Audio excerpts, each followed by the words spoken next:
ओम नमः शिवाय। हर हर Mahadev. Mahakal astrologer channel पर आप सभी का स्वागत है। आज मैं आपको निर्जला एकादशी के बारे में जानकारी दे रहा हूँ।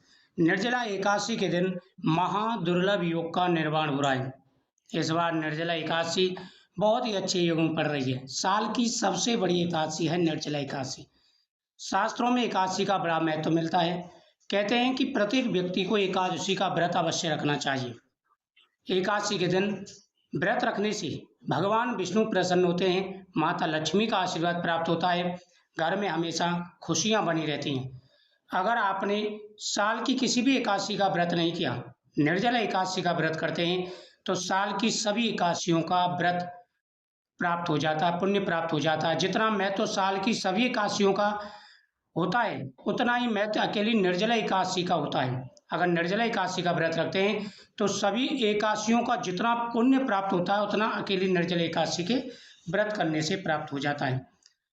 इस दिन आप भगवान के सामने प्रार्थना करें, माता लक्ष्मी की पूजा करें, भगवान शिव की पूजा करें। आपका बिजनेस दिन दूना रात चौगुना चलेगा, अर्निंग बढ़ेगी, घर में खुशियां आएंगी, हर प्रकार की मनोकामना पूरी होगी। 9 राशियां हैं इस दिन बहुत ही ज़्यादा भाग्यशाली और शुभ रहने वाली हैं। इस दिन सुबह स्नान करते समय जल में गंगा जल डालकर के स्नान करें। उसके बाद में सूर्य देव को अर्घ दें। फिर आपको लड्डू गोपाल जी को स्नान कराना है। कृष्णाय वासुदेवाय हरे परमात्मने प्रणतः कलेश नाशाय गोविंदाय नमो नमः। इस मंत्र का जाप करते हुए भगवान को स्नान कराएं। स्नान का जो जल है, अकाल मृत्यु हरम सर्व व्याधि विनाशनम विष्णु पादोदम पित्वा पुनः जन्म न विदिति। जो जल है ये स्नान का, ये बड़ा ही पवित्र जल होता है। कहते हैं कि अगर इस जल को पिया जाए, इस जल का पान किया जाए, तो व्यक्ति की सारी परेशानियां दूर हो जाती हैं। आपके प्रत्येक कार्य में रुकावट आती है और आपके शरीर में कोई परेशानी है, बच्चा पढ़ाई में अच्छा नहीं है, आपका बिजनेस अच्छा नहीं चल रहा है, जॉब में प्रमोशन नहीं मिल पा रहा है, या आपके मन चाहे जॉब नहीं मिल पा रही है, शादी में किसी की में अड़चने आ रही हैं, इस जल का पान कराइए। साथ ही भगवान के सामने रखा हुआ प्रसाद जरूर खाना चाहिए।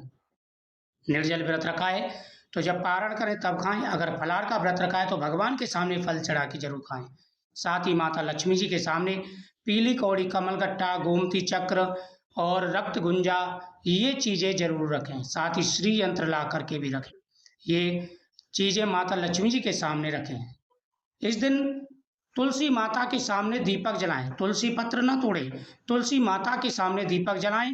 और तुलसी जी के गमले में क्या करना है आपको, 2 हल्दी की गांठ और साथ ही 2 पीली कौड़ी, 2 कमलगट्टा, 1 रुपये का सिक्का आपको तुलसी जी के गमले में रख देना है। तुलसी जी गमले में ये सामान रख के वहाँ दीपक जला देना है। तुलसी पत्र भगवान को समर्पित करने, दूसरे दिन तुलसी जी में से सामान उठा करके जो माता लक्ष्मी जी के सामने सामान रखा था उसी में मिक्स करके आप घर की तिजोरी में रख देना। इस दिन पीपल वृक्ष के नीचे दीपक जलाएं। पितरों के नाम से दान पुण्य करें, इससे आपको लाभ मिलेगा। छोटे छोटे से जो उपाय होते हैं, इनका महत्व बहुत ज़्यादा होता है। हमारे ऊपर कई ऐसे दोष हो जाते हैं, जैसे पितृदोष है, काल सर्प दोष है, या अनेक प्रकार के दोष हो जाते हैं, जिसकी वजह से हमारे जीवन में परेशानियां ही परेशानियां आती रहती हैं। अगर इन सभी परेशानियों से छुटकारा चाहते हैं तो आपको उपाय जरूर करने चाहिए। इस दिन भगवान शिव का अभिषेक करें। 5 कमलगट्टा भगवान शिव को समर्पित करें। भगवान शिव के सामने पंचमुखी दीपक जलाएं और वो कमलगट्टा उठा करके ला करके भी घर में रखें, इससे आपको लाभ मिलेगा। मेष राशि, वृषभ राशि, मिथुन राशि, कर्क राशि, कन्या राशि, धनु राशि, मकर राशि, कुंभ राशि और मीन राशि। 9 राशियां हैं जिन पर देवगुरु बृहस्पति, शुक्र, सूर्य और बुध की शुभ दृष्टि आए, जिसकी वजह से इनके कार्य बनेंगे, सफलता मिलेगी। जहाँ जहाँ दीपक जलाएं उसमें 2 लौंग जरूर डालें, बड़ा महत्व होता है इसका, इससे आपके सभी कार्य बनेंगे।